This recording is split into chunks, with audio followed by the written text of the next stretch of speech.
얘, 지금 뭐 하고 있니? 해가 중천에 떴는데 어디 있는 거야? 네? 일하고 있는데요? 오늘 평일이니까요. 어머, 회사를 아직도 다니고 있었어? 예전부터 그렇게 관두라고 했건만. 원래 여자는 결혼하면 집에 붙어 있어야 되는 거야. 돈 버는 건 남편 일이지. 나 때는 다 그랬어. 희진이도 아직 어린데 불쌍하잖니. 어머님 때랑 지금은 다르잖아요. 지금은 물가도 올라서 맞벌이 아니면 힘들어요. 희진이도 이제 초등학생인데 다 컸죠. 어른한테 말대꾸하는 거 아니야. 우리 아들 월급만으로 부족하다는 게 말이 되니? 그냥 네가 집안 살림을 못하는 거 아니야? 내 말 무시하고 일이나 하니까 살림에 소홀해지는 거지. 얼른 회사나 간두렴. 그렇게 간단한 일이 아니에요. 일 그만두고 요리 솜씨나 좀 늘려봐라. 갈비찜이 주방에 있길래 맛봤는데 맛대가리 하나도 없더구나. 네? 어머님 또 저희 집 오셨어요? 그래, 잠깐 볼 일이 있어서 들렀거든. 아무도 없어서 너한테 연락한 거야. 어머님, 설마 또 열쇠 복사하셨어요? 그러지 말라고 말씀드렸잖아요. 저희가 없을 때 집에 들어오지 마세요. 왜? 내 아들 집인데? 그리고 네가 집안일을 잘하고 있는지 내가 정기적으로 와서 확인해야 될 거 아니니. 안 그래도 오늘 보니까 요리도 영 형편없고 냉장고 안은 정리정돈이 하나도 안 돼 있더라. 멋대로 음식을 드시면 어떡해요. 그거 오늘 저희 저녁인데. 그런 맛대가리 없는 음식을 내 아들이랑 희진이한테 먹이게 둘 수는 없지. 내가 이미 버렸으니까 새로 다시 만들어라. 네? 버렸다고요? 그런 걸 먹으면 건강에도 안 좋을걸? 아휴, 짜고 시고 거기다 이상한 냄새도 나서 내가 전부 음식물 쓰레기에 버렸다. 네? 뭐라고요? 오늘 아침부터 푹 끓여둔 갈비찜을 다 버리셨다고요? 그거 정진 씨랑 희진이가 좋아하는 음식이라고요. 말도 안 되는 소리. 그런 맛없는 걸 우리 정진이가 왜 좋아하겠니? 다음에는 좀 먹을 만한 걸로 만들어. 아침부터 힘들게 끓였는데 대체 뭐하러 오신 거예요? 저희 집 음식 버리러 오신 거예요? 아휴, 참 깜빡했네. 이번 주 일요일에 친구들이랑 다과회를 하는데 그때 먹을 다과 좀 준비해주렴. 너 요리는 못하면서 제빵은 꽤 잘하더라. 케이크든 쿠키든 뭐든지 괜찮으니까 되도록 화려한 디저트로 만들어 오렴. 6명 정도 모이니까 넉넉하게 만들고. 네? 다과를 만들어 오라고요? 아니요, 주말은 일정이 있어서 힘들어요. 저번에 말씀드렸잖아요. 아침에는 시간이 있을 거 아니야. 일찍 일어나서 빠릿빠릿하게 만들면 되지. 넌 어떻게 그런 생각도 못하니? 빵을 어떻게 빠릿빠릿하게 만들어요. 어쨌든 이번 주는 안 돼요. 가게에서 사시면 되잖아요. 이미 친구들한테 근사한 수제 다과를 준비하겠다고 말해놨단 말이야. 시판 빵 같은 걸 내놓을 수 있겠니? 어쨌든 일요일까지 만들어 오렴. 그때 보자. 제 말 좀 들어주세요, 어머님. 전 안 해요. 못해요. 저번에도 만들어드렸는데 재료비도 안 주셨잖아요. 저도 그렇게 한가한 사람 아니에요. 어머님, 저 안 만든다고 했습니다.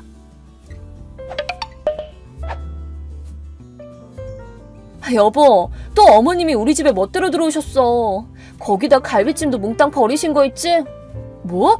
진짜로? 아, 나 갈비찜 먹고 싶었는데. 여보, 어머님한테서 열쇠 받아온 거 아니었어? 이제 그런 일 없게 한마디 한다며. 아니, 그렇긴 한데 엄마가 무슨 일 생기면 어떡하냐면서 자기도 열쇠가 있어야 편하다고 하시잖아. 노인네라고 무시하는 거냐고 우시니까 억지로 빼앗기도 뭐했거든. 자꾸 그렇게 넘어가면 안 된다니까? 벌써 어머님이 우리 집 음식 버린 게 몇 번째야. 다시 만들기도 힘들고 식비도 자꾸 나가잖아. 그래서 어머님이 계속 이러게 둘 거야? 근데 우리 엄마도 외로워서 그래. 아빠는 회사 출근해서 집에 안 계시고 우리들도 멀지는 않지만 따로 살고 있잖아. 우리가 엄마를 좀 이해해주자. 외롭다는 게 집에 불법 침입할 이유가 돼? 내가 힘들게 만든 요리를 자기 멋대로 먹고 맛없다고 난리치면서 버려도 되고? 거기다 재료비도 안 주면서 다과에 가져갈 케이크 만들어 오라고 명령해도 되냐고. 외롭다는 핑계로 어머님이 이기적인 언행에 휘둘리는 것도 이제 지긋지긋해. 아유, 알았어. 내가 엄마를 열심히 설득해볼게. 설득 같은 물러터진 말 하지 말고 오늘 퇴근하자마자 시댁에 가서 이번에는 꼭 열쇠 가져와. 그리고 일요일에 어머님이 날 또 방해하면 이번에는 나 진짜 가만히 안 있을 줄 알아? 알았어? 알았다니까. 내가 잘 해볼게. 예, 정말이지 실망이 크구나. 아무리 기다려도 내가 부탁했던 다과를 가져올 기색이 없어서 내가 직접 집에 갔다. 아무도 없길래 그냥 들어갔는데 세상에 그게 다 뭐니? 식탁 위에 맛깔난 음식이 차려져 있더구나. 거기다 케이크까지 있고. 다과 준비해달란 내 말은 귀뚱으로도 안 듣더니 남편도 집에 없는데 너 혼자 그걸 다 먹을 셈이니? 어쩜 이리 괘씸할 수가. 내가 전부 맛을 봤는데 맛대가리가 하나도 없어서 식탁 위에 있던 요리는 싹 다 버려놨다. 케이크는 내가 가져갔으니까 그렇게 알아라. 오늘 무슨 날인지 모르세요? 뭐? 오늘 무슨 날인지 아시냐고요? 설마 아시고도 이런 짓을 하신 거예요? 무슨 날이냐고? 모르겠는데? 오늘 희진이 생일이에요. 뭐? 식탁 위에 있던 요리랑 케이크 전부 희진이 생일 파티 하려던 거였어요. 일요일은 제가 일정이 있다고 했잖아요. 희진이 친구들을 불러서 생일 파티를 하려고 했어요. 지금은 전철로 오는 친구들 데리러 잠깐 밖에 나간 거고요. 설마 이렇게 짧은 시간 내에 음식을 버리고 케이크까지 훔쳐가시다니. 아무리 제가 싫으셔도 그렇지 희진이 생일까지 망치다니 너무하신 거 아니에요? 희진이가 알면 할머니를 어떻게 생각할까요? 희진이 오늘 생일이었어? 네? 설마 손녀 생일도 모르셨어요? 아니, 이번 달인 걸 알고 있었는데 설마 오늘일 줄은 몰랐지. 그러면 그렇다고 미리 말해줬어야지. 말하기도 전에 제 설명을 무시한 건 어머님이시잖아요. 정진 씨한테 설명 못 들으셨어요? 얼마 전에 어머님 댁에 들렀을 텐데요? 그런 말 들은 적 없어. 그리고 희진이 생일 파티에 우리는 왜 안 불렀니? 그러려고 했는데 다과회가 있다고 하셔서 다음 날에 봬도 될 것 같아서 말씀 안 드렸죠. 아버님도 출근하셨으니까요. 그것보다 이제 어떡하실 거예요? 어머님 때문에 희진이 생일 파티가 취소됐어요. 모처럼 친구들도 모였는데. 그렇다고 취소시킬 게 뭐 있니? 요리는 배달시키고 케이크는 가게에서 사면 되지. 하려면 얼마든지 할 수 있어. 네 맛대가리 없는 요리보다 그게 더 나을걸? 무슨 말씀이세요? 희진이가 밖에서 산 음식 못 먹는 거 아시잖아요. 뭐? 희진이가 왜? 네? 설마 희진이한테 알레르기가 있다는 것도 모르세요? 희진이가 알레르기라고? 대체 언제부터? 태어날 때부터 있었어요. 알레르기 발견되자마자 어머니께 말씀드렸는데요. 희진이가 계란이랑 우유, 새우 알레르기가 있어서 오늘 케이크랑 요리는 특히 신경 써서 만들었어요. 아이들 중에서도 밀가루 알레르기가 있어서 다들 먹을 수 있도록 힘들게 만든 거라고요. 다시 만들려면 시간이 많이 걸릴 거예요. 친구들과 같은 요리를 함께 먹을 수 있다고 희진이가 얼마나 기대했는데. 몰라, 처음 듣는 소리야. 나한테 아무것도 안 알려줬잖아. 아무것도 안 물어보셨겠죠. 늘 이기적으로 생각하고 행동하시니까요. 어머님께는 손녀의 목숨이 달린 문제조차 어찌되든 상관없는 일이었군요. 그런 위험한 사람과 희진이를 가까이 할 수는 없죠. 희진이 알레르기가 다 나을 때까지 어머님은 앞으로 저희 집 출입 금지예요. 열쇠도 바꿀 거예요. 뭐? 그렇게까지 해야겠니? 희진이를 위협하는 사람을 저희 집에 들일 수는 없거든요. 제 요리를 버리는 것에서 그치지 않고 요리를 다시 손봐서 알레르기를 유발하게 만드실 수도 있으니까요. 애초에 할머니가 생일을 망쳤다고 희진이가 화나서 할머니 보기 싫다고 엉엉 울었거든요. 나는 그냥 몰라서 그랬지. 난 네 남편 어머니고 희진이 할머니야. 아들 집이 곧 내 집인데 출입 금지니 뭐니. 나는 납득 못한다. 어지간히 좀 하세요. 어머님은 아이의 기대를 짓밟았어요. 그저 자기 만족을 위해서요. 지금껏 음식 버리신 건 참았지만 이번에는 절대 용서할 수 없어요. 또 불법 침입하면 이사하고 연 끊을 거예요. 경우에 따라서는 이혼도 감수할 생각 있고요. 그러면 희진이 데리고 본가로 갈 겁니다. 뭐? 이혼이라고? 이혼이라니 그건 안 되지. 전 진심이에요. 앞으로 어머님 행동에 달렸죠. 내가 미안해. 이렇게 사과할 테니까 용서해줘. 어? 희진이한테도 말 좀 잘해주고. 싫습니다. 어떻게 하면 희진이 마음을 풀 수 있을까? 그 정도는 직접 생각하세요. 저는 앞으로 어머님 행동을 보고 판단하도록 할게요. 저는 이만 희진이 보러 갈게요. 잘 지내세요, 어머님.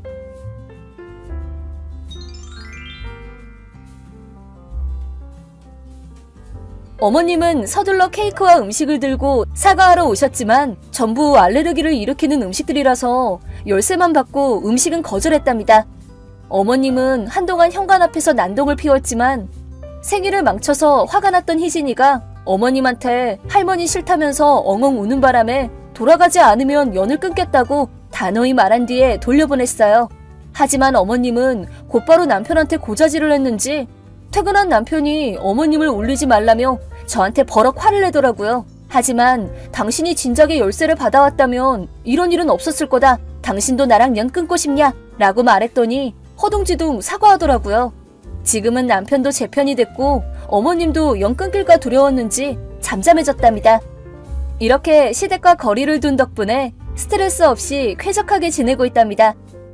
희진이 생일 파티는 그 다음 주에 무사히 열렸어요. 모두의 축하 속에서 희진이는 처음으로 다른 사람들과 같은 음식을 먹을 수 있었죠. 생일날 희진이에게 슬픈 기억이 생기지 않아서 천만다행이었답니다.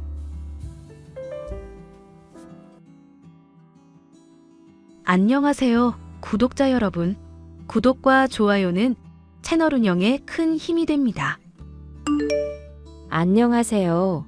경기도 양평에서 작은 카페 하나 운영하며 살고 있는 올해로 딱 60살 된 여성입니다. 얼마 전 가족들과 환갑 기념 저녁 식사를 했어요. 남들은 거창하게 파티니 뭐니 하지만 가족끼리 소소하게 모였습니다. 자식들 덕분에 한껏 꾸미고 서울 야경 보면서 저녁 식사를 했는데 그래도 나름 잘 살아왔다 생각되더라고요. 물론 지금까지 잘만 살아왔다면 거짓말이겠죠. 기나긴 세월 속에 힘들고 지쳤던 일도 수두룩했고 정말 기쁘고 행복했던 일도 많았어요. 20살 꽃다운 나이에 4대 독자였던 남편에게 시집 갔고 모진 시집살이를 견뎌냈습니다. 아마 제 인생은 그때부터 좀 복잡해지지 않았나 싶어요. 종갓집이라고는 하는데 지금 생각해보면 그 옛날 집안 자랑의 아들 자부심 부리는 보통 분들이었던 것 같습니다. 아무튼 탈도 많고 여러모로 지난 세월 힘들었는데 이렇게 웃으며 이야기할 날이 오다니 감회가 새롭네요. 그만큼 저도 나이가 들었고 생각이 많아졌다는 뜻이겠죠? 오늘 제가 여러분께 들려드릴 이야기는 제가 살아온 인생 이야기예요. 그 중에서도 아들과 관련된 이야기를 해볼까 합니다. 그럼 시작할게요. 얘, 너 강이 좋아하는 치킨인지 뭔지 사왔냐? 오늘 마침 장날이라 내가 아까 다녀오라 했잖니. 어머니, 강이 아토피 치료 때문에 당분간 튀긴 음식, 닭고기 안 된다고 하셨어요. 그래서 일부러 안 사왔어요. 뭐? 너 우리 집 5대 독자 굶겨 죽일 셈이냐? 먹고 싶다는데 먹게 해줘야지. 어미가 되어서는 인정머리도 없고. 제가 일부러 안 먹이는 것도 아니고 건강 생각해서 먹이는 건데 어머니도 강이 아토피 심한 거 아시잖아요. 밤에 자면서 벅벅 긁는데 겨우 약으로 버티고 있고요. 그러게 누가 그렇게 나으래? 우리 집안에 생전 그런 적 없는데. 너 몸이 어디 안 좋은 건 아니냐? 우리 집처럼 좋은 유전자 가진 사람들한테 아토피가 뭐냐, 아토피가. 어머니는 왜 무조건 제 탓만 하세요?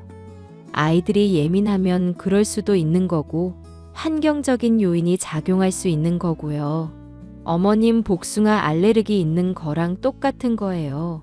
너 지금 나 가르치냐? 내가 너보다 인생을 2배는 더 살았다. 이게 나이 어리다고 오냐오냐 해줬더니 눈에 뵈는 게 없나 보지? 이래서 가정교육이 중요하다 했거늘. 쯧쯧. 제가 살림도 서툴고 육아도 서툴고 어머님이 저 마음에 안 드시는 것도 잘 알아요. 그래도 이 나이에 시집와서 배우려고 노력하는 건 안 보이시나 봐요. 어머님이 하도 아들 거리셔서 결혼하자마자 노력해서 강이 가졌고 애 낳은 지 반년도 안 됐는데 둘째 가지라고 하셨죠. 그런데 윤이 태어나자마자 고생했다는 말 대신에 뭐라 하셨어요? 그깟 계집 낳아서 뭐 하냐고 하셨죠? 생각을 해봐라. 대를 이어야 하는 우리 집에선 아들이 중요하다. 그깟 계집 나중에 시집 보낼 때 돈이나 들지. 식량이나 축내지 않으면 다행이다. 어머니, 아들이든 딸이든 다 같은 자식이에요. 저 솔직히 어머니 마인드 이해 안 돼요. 아버님도 그렇고 그이도 뭐라고 안 하는데 왜 어머님만 유독 날이 서서 그러시냐고요. 뭐라고? 니년이 드디어 실성을 한 게로구나. 이래서 집안에 여자가 잘 들어와야 한다는데. 허이고 어쩌다 우리 집안에 이딴 게 들어와서는 쯧쯧. 위에서도 언급했다시피 제 나이 20살 때 남편을 만나 짧게 연애 후 결혼까지 했습니다. 그 옛날 동네 어른들의 중매로 만난 사이지만 서로 누가 먼저랄 거 없이 첫눈에 반했고 깊은 사랑을 했어요. 솔직히 제가 결혼을 일찍 한 이유는 돈 때문이었습니다. 사업을 하시던 아버지가 사정이 좋지 않았거든요. 제가 좋아서 한 결혼이라 팔려온 건 아니지만 제가 시집 와서 첫 아들을 낳으면 아버지의 빚을 갚아주겠다는 약속이 있었어요. 아무쪼록 일찍 시집와 아무것도 몰랐던 저는 시어머니의 성화에 못 이겨 바로 임신과 출산을 경험해야만 했어요. 고된 시집살이는 당연했고요. 종갓집에서 5대 독자로 태어난 아들은 정말 금지옥엽 오냐오냐 자랐습니다. 당연히 저와 딸아이는 찬밥 신세였고요. 그나마 남편을 위안 삼아 살았는데 저에게 큰 불행이 닥쳐오고 맙니다. 바로 아이들이 초등학교에 입학하기 전 남편이 갑작스레 사고로 사망하면서 그 희망도 없어졌거든요. 남편이 물려준 재산이 1억 정도 됐는데 시어머니는 꼴도 보기 싫다며 돈 갖고 꺼지라고 폭언하셨고 아이들과 함께 저를 내쫓으셨어요. 따뜻하게 몸을 늘 집은 있어야 해서 방 2칸짜리 반 지하집을 전세로 얻고 조그마한 가게를 운영하며 살았죠. 웃긴 건 시댁에서는 죽은 남편이 생각난다며 아들을 명절이나 생일 땐 꼭 불렀습니다. 당연히 딸아이와 저는 여전히 나몰라라였고요. 그렇게 오냐오냐 키워진 아들은 매번 사고 치고 다니기 일쑤였고 항상 뒷수습은 제가 아니면 시댁에서 해결해야 했어요. 강희야, 너 언제 정신 차릴래? 이제 대학도 졸업했으니 취업해야지. 언제까지 집에서 백수로 놀 거야? 엄마, 대학 나왔으면 됐잖아. 그럼 나도 이제 좀 쉬어도 되는 거 아니야? 그렇게 원해서 대학까지 갔으면 이젠 좀 쉬게 해줘. 그렇게 놀기만 하면서 맨날 사고 싶은 건 어떻게 해결하니? 이 엄마한테 계속 용돈 받았을 거야? 엄마도 윤희 뒷바라지도 해야 하고 너희들 나중에 결혼 자금도 만들어야 하고. 아, 그놈의 돈. 내가 필요하면 알아서 벌어서 쓰면 되잖아. 거참 말 되게 많네. 오빠, 엄마한테 말이 너무 심한 거 아니야? 야, 너는 아무것도 모르면 가만히 좀 있어. 그깟 의대 좀 다닌다고 뭐라도 된 모양인데 큰 코 다치기 전에 얌전히 있어라. 엄마랑 아버지한테 부끄럽지도 않냐? 엄마가 얼마나 고생하는지 알면 이러면 안 되는 거잖아. 오빠 입고 먹고 자고 하는 거 다 엄마가 노력해서 얻는 결과물이야. 오빠 맨날 사고 치고 돌아다닐 때 엄마가 뒷수습 다 하고. 너 그만 안 할래? 그깟 전액 장학 그 받으면서 대학 다닌다고 유세하는 거야. 네가 머리가 좋으면 뭐해? 결국 넌 여자라서 어디 쓸모도 없잖아. 그만하지 못해. 내가 너희 싸우는 거 보려고 사는 줄 알아? 그리고 강해 너 동생한테 그렇게 말하는 거 아니다. 너 나중에 결혼해서 딸 낳아도 이럴 거니? 맞는 말 하는 건데 뭐. 아무튼 돈 필요하면 내가 알아서 쓸 테니까 엄마는 신경 쓰지 마. 남자가 태어나서 하고 싶은 거 하면서 살아야지. 엄마가 그렇게 자꾸 참견하면 하던 일도 안 돼. 알았어? 난 나중에 절대 오빠처럼 안 살 거야. 그렇게 자식 차별하고 생각 없이 안 살 거라고. 어차피 후회는 오빠가 하는 거니까. 어휴, 말을 꺼낸 내가 잘못했다. 아무튼 강희 너 앞으로 용돈 지원 없어. 네 정도 나이면 스스로 벌어서 해결해. 그 돈으로 무얼 하든 상관하지 않을 테니까. 성인이 된 아들은 대학도 겨우 졸업했고 이렇다 할 직장에 취직할 생각이 없었습니다. 돈이 필요하면 그때마다 단기로 아르바이트를 종종 했고 가끔 시댁에서 시어머니가 돈을 조금씩 붙여주시나 보더라고요. 딸아이는 그동안 당한 거 서름 갚겠다고 스스로 공부해서 의대에 진학했습니다. 정말 기특한 것이 학원도 안 다니고 스스로 공부해서 전액 장학금 받고 대학 간 거거든요. 얼마나 예쁜지 모릅니다. 저는 그동안 작은 기사식당 운영하면서 부지런히 돈을 모았고 투자 목적으로 사둔 빌라가 재개발되면서 여유자금이 생겼어요.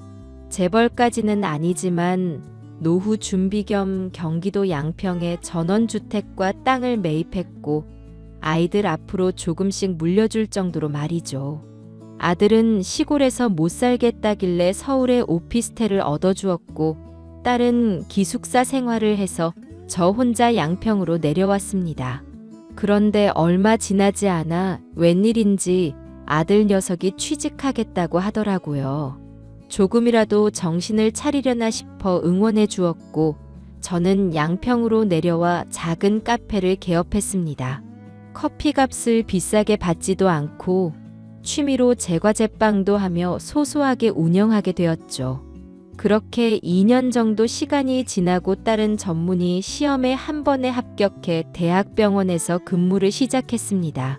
아들도 직장 생활에 적응해 가며 잘 다니고 있는데 갑자기 결혼하겠다며 며느리를 데려오더라고요. 어머니, 안녕하세요. 전 이하나라고 합니다. 강희 씨한테 말씀 많이 들었어요. 어서 와요. 먼 길 오느라 피곤했을 텐데. 일단 식사부터 해요. 감사합니다. 우와, 이걸 다 직접 준비하신 거예요? 정말 감동인데요? 엄마, 우리 하나 예쁘지? 같은 회사에서 알게 됐는데 어쩌다 보니 만나게 됐어. 우리도 1년 좀 넘게 만나니까 딱 결혼해야겠다 싶더라고. 네가 드디어 정신을 차리나 보다. 이렇게 예쁜 며느리도 다 데려오고. 그나저나 윤희는 안 온 거야? 오늘 내가 새언니 될 사람 소개해 준다고 했는데. 아, 이 녀석 또 골 때리게 하네. 아주 기본적인 예의를 밥 말아 드셨어.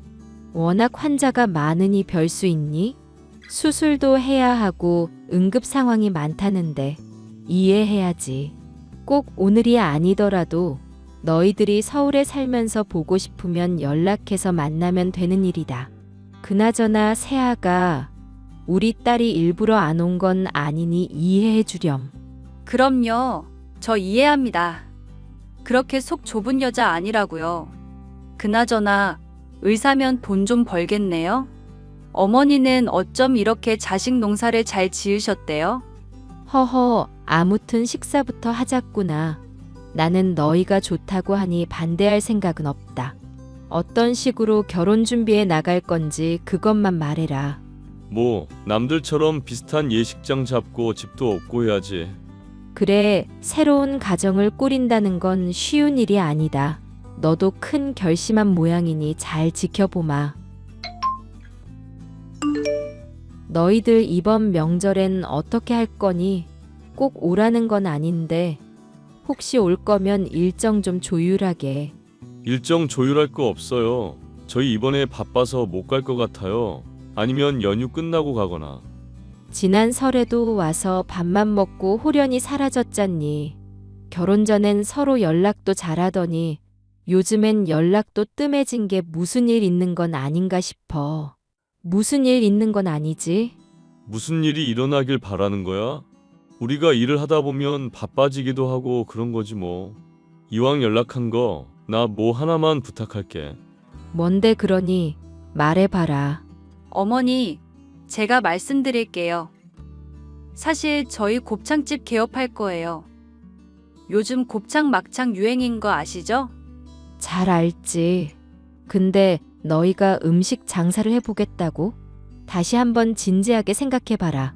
아, 엄마도 카페 하는데 무슨 상관이야? 우리가 이까짓 거 못할 리 없잖아. 이건 절대 망할 수 없는 구조라고. 맞아요. 어머니, 요즘 회사 시스템이 잘 되어 있어서 매장 관리만 하면 유지도 잘 되고 좋을 거예요. 나는 솔직히 잘 모르겠다. 그동안 너희들이 가져간 돈이 제 법 되잖니? 지금 그래서 아무것도 지원 못 해주겠다 이거야. 내가 나중에 잘 되면 엄마한테 갚으면 되잖아. 나 곱창집 개업할 건데 이왕이면 여윳돈까지 얹어줘요. 너희들 너무 뻔뻔한 거 아니니? 아무리 그래도 그렇지. 며느리는 보통 집안에서 태어나고 자란 평범한 사람이었습니다. 아들과 회사 내 동아리에서 만났다고 하는데 외모와 행동 그리고 언행이 참 어울리지 않더군요. 무언가 억지로 말하고 애써 표정 짓는 느낌이 들었달까요. 첫 인상은 예쁘다기보다는 찜찜하다가 맞는 표현일 것 같네요. 그래도 둘이 좋다고 하니 뭐 별 수 있나요? 서울에 소형 아파트 한 채 마련해주고 여유자금 쥐어주며 결혼시켰습니다. 그러다 아들이 돌연 사업을 해보겠다며 다니던 회사를 그만둬 버렸습니다. 요식업 쪽으로 사업을 해보겠다며 호기롭게 곱창집을 차리겠다고 하더군요. 물론 모아둔 돈이 없었던 데다 여유자금이 없던 아들은 있는 대출 없는 대출 싹 다 모아 사업자금을 마련했습니다. 하지만 뭐든지 과하면 탈이 난다 했던가요. 결국 제대로 된 시작도 못 해보고 망하고 말았습니다. 아파트를 팔아 주식에 손도 대면서 상황은 나아지질 않았고 아들 내외는 저에게 손을 벌리기 시작했죠. 처음에는 10만 원, 20만 원 소액이었습니다. 배보다 배꼽이 더 크다고 온갖 이유를 대며 금액도 점점 커지더군요. 배 아파 낳은 자식이라 무시 못하고 돈을 보태주는데 너무나도 당연하게 생각하는 모습에 어이가 없었습니다. 그래도 남편 죽기 전에 어떻게든 아이들 끝까지 잘 살게 하겠다고 약속을 했던 터라 미워도 도와주기로 했어요. 그런데 도와주고 형편이 조금씩 나아지나 싶었는데 그건 제 착각이었죠. 돈이 필요할 땐 온갖 아양을 떨어댔지만 돈을 주고 나면 언제 그랬냐는 듯이 태도가 달라졌거든요. 이미 실패 경험이 있어서 더 잘하겠지 싶은 마음에 선뜻 돈을 내주었습니다. 당시엔 그게 최선이었어요. 엄마, 요즘 오빠 사업 잘 된대? 어떻게 돼가는지는 물어봤어?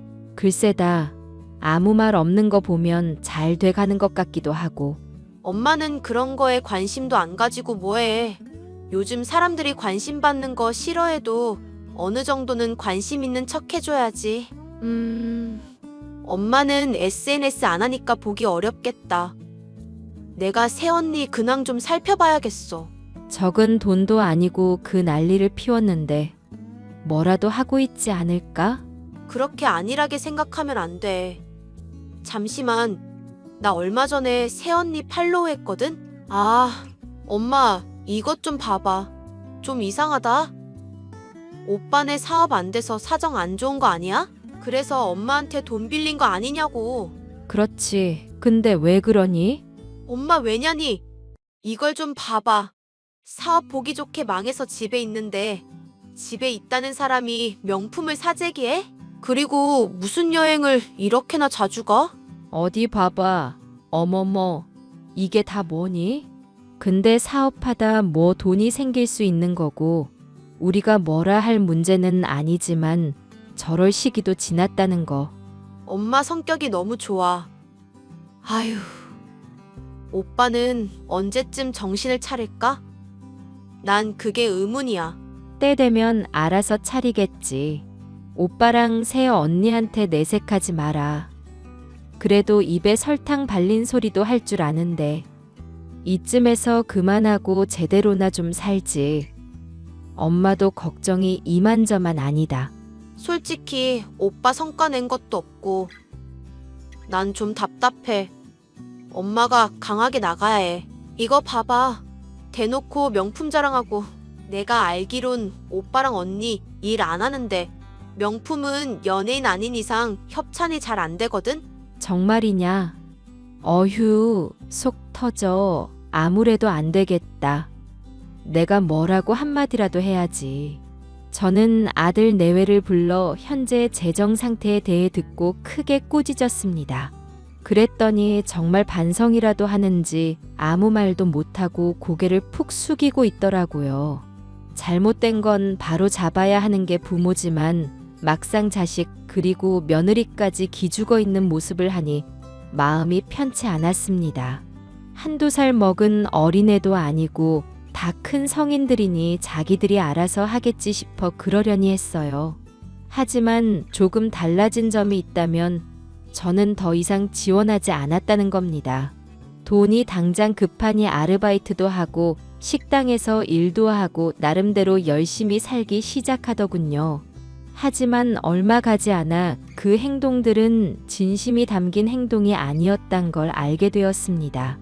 오랜만에 가족들이 모두 모여 식사하기로 하고 서울로 올라가는데 제가 그만 교통사고를 당한 겁니다. 빗길 속에서 일어난 사고라 제법 상태가 심각했고 저는 다리에 철심을 받는 수술도 했어서 몇 개월 동안 요양을 해야 했어요. 몸도 힘들고 정신적 충격이 컸는데 웬일인지 아들 부부가 간호하겠다고 나서는 겁니다. 딸도 워낙 바쁘고 딸아이가 있는 병원에 입원할까도 생각했지만 부담 주는 것 같아 그만두기로 했고요. 제 입장에서는 간병인도 불편하고 자식이 도와주면 좀 낫겠다 싶어 승낙했습니다. 엄마, 몸은 괜찮아? 내가 좀 살펴드려야 하는데. 나도 일이 바빠서 엄마만 돌볼 수 있는 상황이 아니야. 이해해. 그래서 나도 그냥 집으로 온 거잖니. 간병인을 부를지 했는데 오빠가 당분간 와 있기로 했다. 뭐? 오빠가? 엄마 간호를 해준댔다고? 그래, 그 녀석도 힘든 거 알아서 철 좀 들었나 보지. 아, 난 좀 찝찝한데? 엄마, 그냥 병원으로 올라오지 그래? 어떻게 그러냐. 당장 내일 내려온다는데. 그래도 엄마는 안 불안해? 그것들이 지금까지 해온 행실 보면 믿업지 않아서 말이야. 아무리 그래도 네 오빠다. 설마 나한테 무슨 짓이야 하겠니? 엄마, 오빠라서가 아니라 요즘 세상이 워낙 흉흉해서 아무나 믿지 말라잖아. 심지어 가장 가까운 사람도 믿으면 안 된다는데 하물며 지금 상황 봐봐. 누가 봐도 뭔가 바라고 들어가는 거잖아. 안 그래? 그런가. 그럼 어떻게 해야 하니? 당장 말을 바꿀 수도 없고 간병인을 새로 고용하자면 또 이리저리 알아봐야 하고. 엄마, 그럼 내가 홈캠 달아줄게. 엄마랑 나 말고는 아무도 몰라야 해. CCTV 같은 거라 생각하면 돼. 내가 실시간으로 볼 수 있게 해둘 테니까 웬만하면 오빠네랑 같이 있을 땐 카메라 잘 보이는 데 있어. 알겠지? 나중에 알면 오빠가 기분 나빠하지 않을까? 지금 그런 거 걱정할 상황이 아니야. 내가 느낌이 안 좋아서 그래. 내가 매일 들여다보면 마음이 놓이겠는데 정 아니다 싶으면 내가 모실 테니까 일단 그렇게 하기로 한 거 좀 지켜봐요. 알겠다. 무슨 일 있으면 바로 연락할게. 딸아이는 저와 다른 마음이었는지 불안하다며 집에 홈캠이라는 것을 설치해 주더군요. 물론 아들 부부 모르게요. 근데 사실 저도 좀 찝찝했습니다. 집에서 음식을 해준다며 한참을 주방에 있는데 냄새도 이상하고 청소도 그렇고 모든 집안일이 하나도 마음에 안 들었고 간호를 받는다는 느낌보다는 제가 걷어주는 느낌이었죠. 정말 딸아이 말대로 모든 행동이 미심쩍기 시작했어요. 그러던 어느 날 제가 일찍 잠에 들고 목이 말라 밤에 깼는데 거실에 나가려다 멈칫할 수밖에 없었습니다. 아들 내외가 하는 이야기를 듣고 충격을 받았거든요. 모든 대화를 녹음하고 숨죽여 있었습니다. 아, 간만에 마시는 맥주네. 엄마가 일찍 자서 다행이야. 그나저나 자기야. 어머니는 상태가 많이 심각한 건가? 팔다리에 철심 받고 재활도 하셔야 한데 목숨이 위협당할 정도는 아니지. 사고 땐 좀 달랐겠지만 솔직히 우리 엄마라 이런 말 하기 뭐한데. 나 엄마한테 실망도 많이 하고 스트레스도 많이 받아. 우리 할머니 돌아가시면서 집안 다 거덜나고 나 엄마한테 미운 털 박히면 안 되는데 솔직히 재산도 탐나고. 어머니 재산이 그렇게 많으셔? 우리가 알던 거랑 좀 차이가 있나 보지? 내가 지난번에 무슨 문서를 봤는데 글쎄 강남에 5층짜리 건물도 있더라.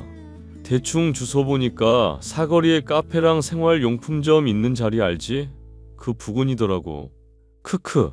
이야, 어머니 부자네. 지금 살고 계신 집도 10몇억 할 텐데 땅까지 하면 더 어마어마할 거고. 그러니까 내 말이 그거 다 팔아서 현금으로 만들면 돈다발이 몇 개야? 안 그래도 내가 사망보험 들어놨어. 어머님 돌아가시면 보험금 7억이야. 지금 나 새벽 알바하는 것도 보험료 때문이잖아. 그거 돈 내느라 짜증나 죽겠어. 고사라도 지내야지 안 되겠네. 나 티 안 내느라 정말 힘들다. 나도 솔직히 우리 엄마 빨리 죽었으면 해. 나이든 노인네 더 이상 우리 고생 안 시켰으면 한다. 저는 그 둘의 대화를 듣는 내내 충격을 받았습니다. 너무나 기가 막혀 눈물도 안 나오더라고요. 그렇게 며칠 동안 아무렇지 않게 행동했고 어떻게 풀어나가야 할지 심각한 고민에 빠지게 되었습니다. 그런데 말이죠. 혼자 전전긍긍하는데 아들 내외가 잠잠하다 싶더니 대형 사고를 치고 말았어요. 바로 음주운전을 했고 상대방이 심하게 다친 건 아니지만 시비가 붙어 경찰서에 잡혀갔고 수사 중이라는 겁니다. 보험사나 경찰의 말을 들어도 아들이 100% 잘못한 거라 빼도 박도 못한다고 하더라고요. 저는 분노를 사기며 3천만 원이라는 합의금을 건네주며 상황을 마무리 지었습니다.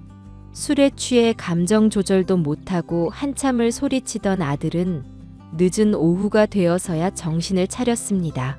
하지만 아직 술이 덜 깼는지 저를 보더니 해서는 안 될 말을 짓거리더라고요.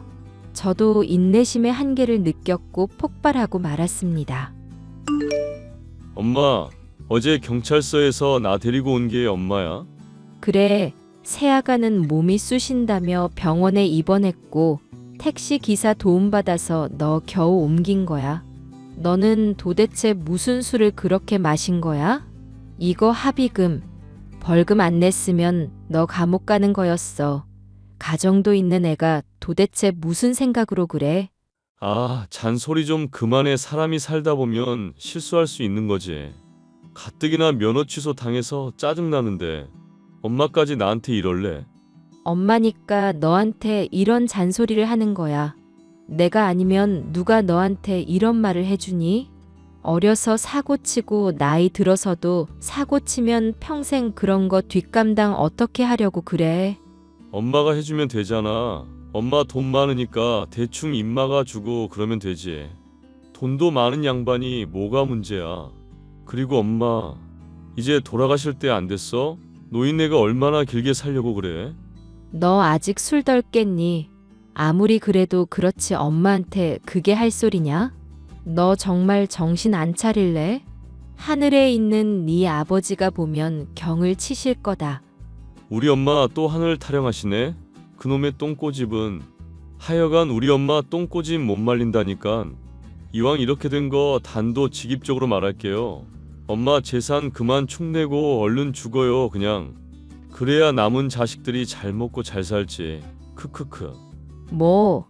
너 지금 말 다 했어? 정말이지. 내가 너 때문에 살 수가 없어.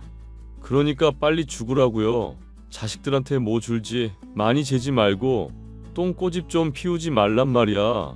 미친놈 똥고집이 뭔지 제대로 보여줄게. 네? 갑자기 왜 그래? 그러면 내가 겁이라도 먹을 줄 알고? 너 이 차용증 기억하니? 그럼 다 기억하지. 내가 사업한다고 엄마한테 돈 빌려달라고 했잖아. 근데 그거 안 쓰면 안 빌려준다며. 그래서 그냥 예의상 써드린 거지.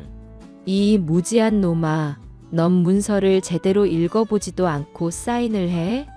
사업을 하겠다는 놈이 기본적인 마인드가 안 잡혀 있어. 다시 차근차근 읽어봐. 변호사 선임해서 공증까지 받은 거니까 법적 효력이 있다. 법적 효력이라니? 이깟 종이 쪼가리가 뭐? 내가 어젯밤 합의금으로 날린 돈까지 정확히 3억 3천만 원. 그동안 내가 먼저 건넨 것도 있으니까 양심적으로 깔 건 같다. 너 이 돈 좀 갚아야겠다. 내 노후 자금이 좀 부족해서 말이지. 엄마, 그게 갑자기 무슨 소리야? 돈을 갚으라니. 그거 그냥 형식적으로 쓴 거 아니었어? 너는 형식적으로 쓴 문서를 공증받니? 지금 당장 짐 싸서 너희들 살던 곳으로 가. 그리고 정신 차리기 전까진 찾아오지도 말고. 더 이상 너희 부부 봐주기 싫다. 내가 내 손으로 자식 망쳐놨으니 고치기도 해야겠지. 뭐해, 지금 당장 짐 싸지 않고 대리 불러줄 테니까 당장 서울로 꺼져. 엄마, 정말 이럴 거야? 이럴 거야. 그러니까 더 큰 소리 나게 하지 말고 꺼져. 가서 네 마누라한테 술 깨게 설탕물 타달라 그러고 냉수 한 잔 마시고 뭐가 잘못됐는지 생각해봐라. 그리고 합의금. 그것도 그냥 갚아준 거 아니야. 다 너희들이 갚아야 할 빚이야. 착각하지 마. 저는 아들 부부를 집에서 쫓아내 버렸습니다. 정말이지 그대로 두었다간 무슨 사달이라도 날 모양이었거든요. 술 기운 때문인지 모르겠으나 제가 눈앞에 있는데도 빨리 죽으라는 둥 막말을 하는 거 보면 이미 제정신이 아니었어요. 아들은 쫓겨나듯이 집을 나섰고 그 뒤로 한참 동안 연락이 없었습니다. 몇 개월의 시간이 흘렀고 한참 날이 무더운 날 아들 녀석이 울면서 저에게 전화를 걸었더군요. 있는 힘껏 앓는 소리를 하길래 저는 카랑카랑한 목소리로 소리쳐 주었습니다. 엄마, 정말 미안해요. 나 한 번만 봐주세요. 제발요. 뭘 말이냐? 뭘 봐줘야 하는데? 엄마, 나 3교대 공장 들어가서 밤낮 없이 일하고 있어요. 엄마한테 돈도 갚아야 하고 반성 많이 하고 있는데 이제 그만 용서 좀 해주면 안 되나? 말이 되는 소리를 해. 너 집 나간 지 이제 반년이다. 반성은 무슨 반성? 어머니, 저희 반성 많이 했어요. 저희가 정말 죽을 죄를 지었습니다. 그러니 제발 노여움 푸시고 용서해 주세요. 쓸데없는 말할 거면 그만해라. 난 너희들 봐줄 생각이 추호도 없어. 엄마, 정말 너무한 거 아니야. 내가 사업만 잘 됐어도 이러지는 않았어. 막말로 내가 돈 많았어도 엄마가 이럴까? 뭐가 문제니? 개고생해서 벌면 뭐해? 아무리 벌어도 돈이 안 벌리는데 엄마 그 돈 어떻게 다 갚냐고. 맞아요. 어머니 너무 힘들어요. 이제 그만 용서해 주세요. 법원에 정식적으로 소송 걸어서 매달 얼마씩 갚아나가게끔 조치할까? 지금 다달이 10만 원, 100만 원 다 다르던데 너희들 정신 차리려면 아직 멀었다. 내가 내일 법원에 가야겠구나. 아, 아니야 엄마. 죄송해요. 돈 벌기 쉬운 줄 알았니? 돈이 모자라면 폐지라도 주워. 너희가 흥청망청 쓸 땐 좋았지. 캔을 줍던 쓰레기를 줍던 알아서 해.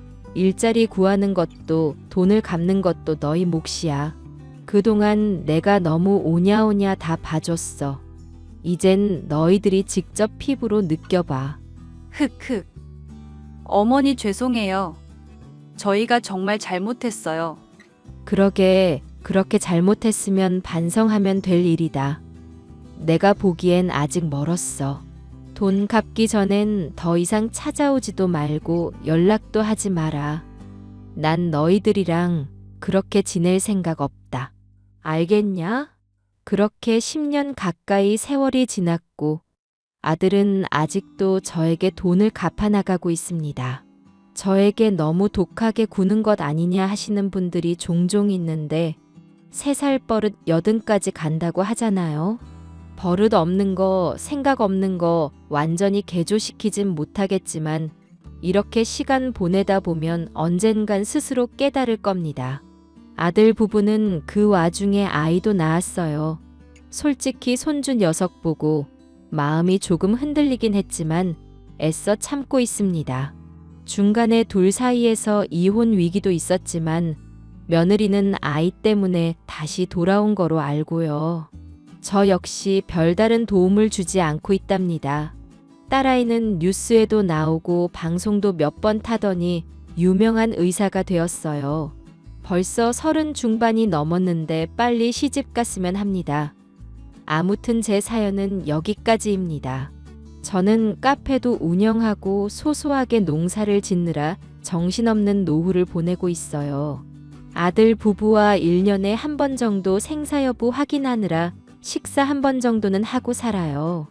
아들이 정신을 언제 차릴는지는 가늠 못하겠지만 언젠간 깨달으리라 믿고 제 사연 마칩니다. 처음부터 강하게 나갔으면 했던 걸 너무 오냐오냐 키웠던 제 탓도 있었지만 말이죠. 저도 반성하고 지난 날을 되돌아보며 생각 좀 해봐야겠습니다. 제 사연 들어주셔서 감사해요.